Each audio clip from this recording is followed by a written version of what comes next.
নমস্কার বন্ধুরা, আমার ঘর সংসার জানেন আপনাদের সবাইকে জানাই অনেক অনেক স্বাগত, অনেক অনেক ভালোবাসা। তো আশা করি আমার প্রিয় বন্ধুরা আপনারা সকলে ভালো আছেন, আমিও ভালো আছি বন্ধুরা। তো এখন থেকে ভিডিওটা স্টার্ট করলাম, আর এখন বাজে হচ্ছে বেলা 10:30। আর আমি রান্না করব আজকে। হচ্ছে কোনো গল্প বলবো না বন্ধুরা, আজকে একটা সুন্দর রেসিপি দেবো আপনাদের, মানে রেসিপিটা আপনাদের সাথে শেয়ার করব। আপনারা দেখতে থাকুন, আশা করি ভিডিওটা আপনাদের খুব ভালো লাগবে বন্ধুরা।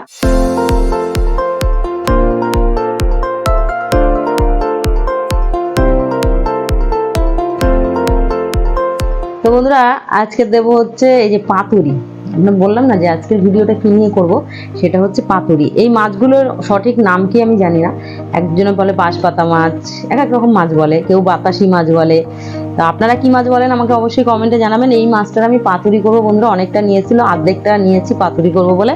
আর এখানে নিয়েছি সর্ষের তেল, আর এইটাই নিয়েছি হচ্ছে কলার পাতা, এটার মধ্যে বসাবো আর কি। আর এখানে হলুদ আর লঙ্কা, আর এখানে ধনেপাতা, কাঁচা লঙ্কা, পেঁয়াজ কুচি, আর এখানে আলু কুচি। যেহেতু বেগুন দেবো না, গরমে আমার অ্যালার্জি আছে বন্ধুরা, সেই জন্য আলু দিয়ে করবো। ভাতটা মেখে খেতে তো হবে। তো প্রথমে কি করবো বন্ধুরা, যারা নতুন গৃহিণী আছেন আপনারা, তারা কিন্তু অবশ্যই এই ভিডিওটা পুরোটা দেখবেন, আর এরকম পাতুরি করে নিজের বরদেরকে খাওয়াবেন, একদম খুশি হয়ে যাবে। যারা পাতুরি খেতে বিশেষ করে খুব পছন্দ করে বন্ধুরা। এই দেখুন, এই কলার পাতাটা আমি ভালোভাবে তেল মাখিয়ে নিচ্ছি। এই কলার পাতাটা তেল মাখিয়ে নিলে কী হবে, মাছটা কিন্তু এতে লেগে যাবে না। তাই জন্য তেলটা একটু বেশি পরিমাণে যদি আপনারা মাখান খুব ভালো হয়। তো আমি মোটামুটি পরিমাণে মাখাচ্ছি বন্ধুরা, বিশাল কিছু বেশিও দিইনি খুব, আর কমও দিইনি, পরিমাণ মতন মাখাচ্ছি। একটু বেশি পড়লে অসুবিধা নেই, কিন্তু কম পড়লে কিন্তু অসুবিধা হবে।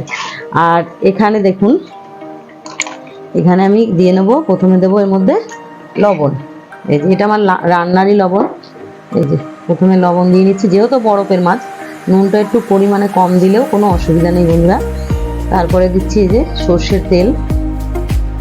এই দেখুন, পাতুরিতে কিন্তু সর্ষের তেলটা একটু বেশি পরিমাণে দিতে হয়। তারপরে দেবো এখানে হলুদ লঙ্কার গুঁড়ো। আপনারা বাটা মশলা দিয়ে করলে কিন্তু আরও বেশি টেস্টি হবে বন্ধুরা। এটা যারা বাটা মশলা পছন্দ করেন বাটা মশলা দিয়ে করবেন। আমি যেহেতু এই গরমে বাটতে পারছি না, সেই কারণে কিন্তু এরকম করে করছি। তারপরে এই আলু কুচিটা দিয়ে দেবো এখানে। আলু কুচিটা দেওয়ার সেটা হচ্ছে বন্ধুরা, যে ভাতটা মেখে খাওয়ার জন্য, শুধু দুটো তিনটে মাছ দিয়ে তো ভাত খাওয়া যায় না। আর এখানে দেবো ধনেপাতা কুচি, এখানে কাঁচা লঙ্কা আর পেঁয়াজ কুচিটা দিয়ে নেবো আমি। আর দুটো রসুন কুচিও কিন্তু মাছের মধ্যে দিয়ে নিয়েছিলাম বন্ধুরা, যাতে মাছের আঁশটা গন্ধটা না আসে আর খুব সুন্দর একটা গন্ধ বেরোয়।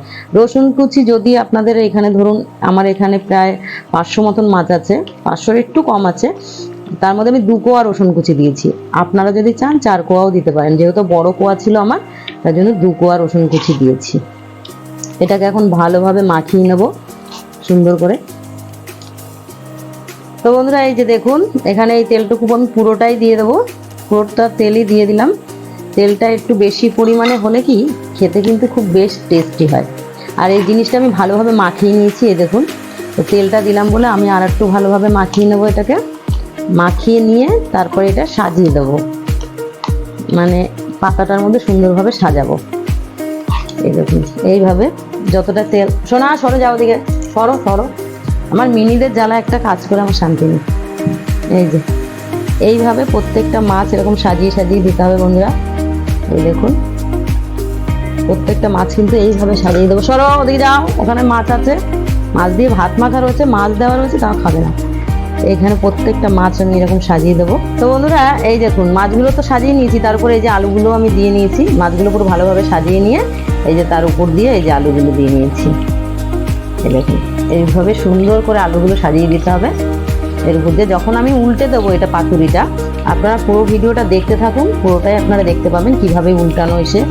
দেখুন, আমার জেঠিমা কাকিমারা তো অবশ্যই এই পাতুরিটা অনেকেই জানে যে কী করে করতে হয়, কিন্তু আমার যে নতুন দিদিভাইরা আছে, বোনরা আছে, সেই বোনগুলো কিন্তু জানে না যে কী করে করতে হয়। তাদের জন্য এই রেসিপিটা দেখবে আর শিখবেন, শিখে অবশ্যই বড় মশাইদের করে করে খাওয়াবেন। তো আমি এই কলার পাতাটা আগের থেকে দেওয়া ছিল, সেই কলার পাতা এই যে নিচে এরকম 2 টুকরো 3 টুকরো কলার পাতা দিয়ে নিতে হবে। স্টিলের একটা থালার মধ্যে আমি করছি, তারপরে এটা বসাতে হবে। তাহলে কি হবে, তলায় পুড়ে উঠবে না, মানে ধরে যাবে না। তো তারপরে এই যে এটা দিয়ে নিলাম। এবার দিয়ে নিয়ে এবার বেশি মাছ হয়ে গেছে আর জায়গাটা হয়ে গেছে ছোট, আমার চাটুটাও অনেকটা ছোট, এতগুলো মাছ এইভাবে ধরবে না, কিন্তু এটার মধ্যে হয়ে যাবে যা হোক করে। তো আমি এটা এখন বসিয়ে দেবো গ্যাসের উপরে বন্ধুরা।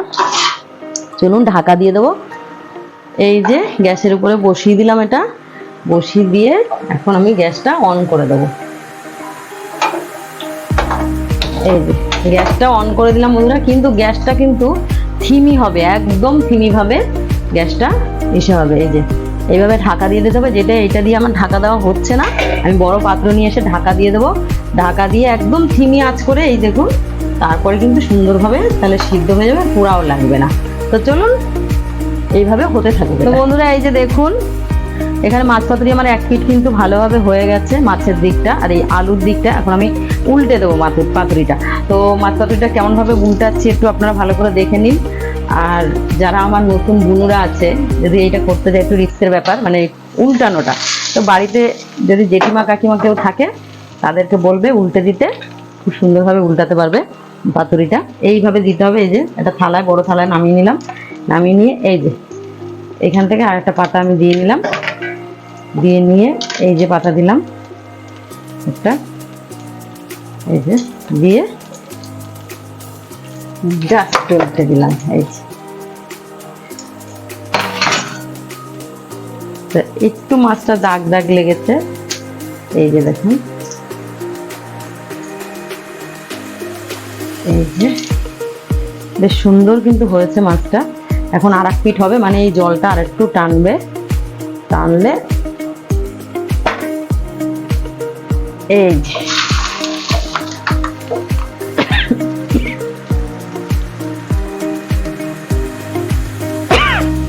এই পিঠটাও পুরো ভালোভাবে হবে বন্ধুরা। তারপরে হয়ে গেলে তো অবশ্যই আপনাদেরকে দেখাবো। এটা আর ঢাকা দেবো না, কেননা আরও যদি ঢাকা দিই না তাহলে আরও বেশি জল বেরোবে। আর এই গরমে বন্ধুরা ভীষণ কষ্ট করে ভিডিও বানাই, আশা করছি আপনারা পুরোটা স্কিপ না করে দেখবেন। আপনাদের সাপোর্ট, ভালোবাসা আমাদের এগিয়ে যাওয়ার দিনগুলো আরও সুন্দর করে তুলবে, এইটুকু আশা রাখছি। বন্ধুদের উপরে তো এইটুকু আশা করতেই পারি বন্ধুরা।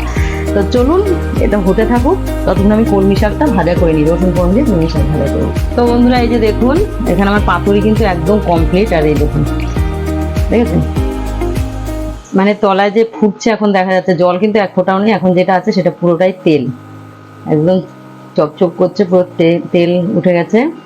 আর জলটা কিন্তু পুরোটাই একদম শুকিয়ে গেছে। আর আমি উপর দিয়ে একটু ধনেপাতা কুচি নামানোর আগে দিয়ে দিলাম। তো দেখতে কিন্তু ভীষণ লোভনীয় হয়েছে বন্ধুরা। আমি এখন গ্যাসটা অফ করে দিচ্ছি, এই যে। আর গ্যাস থেকে অফ করে দিয়ে গ্যাসের উপরে রেখে দেবেন তখনই বন্ধুরা, যদি মাছ পাতুরিতে জল থাকে। আর যদি জল না থাকে তাহলে কিন্তু গ্যাসের উপরে রেখে দেবেন না, গ্যাস থেকে নামিয়ে রাখবেন। অনেক সময় কি হয়, চাটুটা এতটা চেপে থাকে, তো মানে তাতার ফলে না পোড়া লেগে যায় অনেক সময় পাতুরি, সেজন্য সঙ্গে সঙ্গে নামিয়ে দেবেন। আর এই যে দেখুন, এখানে করেছি কলমি শাক ভাজা। কলমি শাক ভাজাটাও কিন্তু দেখতে দারুণ হয়েছে, খুব লোভনীয় হয়েছে। তো বন্ধুরা আজকে দুপুরে মেনু হচ্ছে, কালকের ডাল আছে, মুসুর ডাল, আমাদের প্রতিদিন ডাল হয়, তো আজকে আর ডাল করিনি, কালকে অনেকটা ডাল আছে ভিজে, ওইটা গরম করে নেবো। আর এখানে করেছি পাতুরি, মাছ পাতুরি, আর এখানে করেছি কলমি শাক ভাজা। এটা হচ্ছে আজকে দুপুরের মেনু। তো ঠিক আছে, আজকের ভিডিও এখানেই এন্ড করলাম। সকলে ভালো থাকবেন, সুস্থ থাকবেন, আর অবশ্যই আমার সাথে থাকবেন। যারা আমার ভিডিও দেখতে ভালোবাসেন, এখন যারা আমার চ্যানেলটা সাবস্ক্রাইব করেননি, সাবস্ক্রাইব করে আমার পাশে থাকবেন।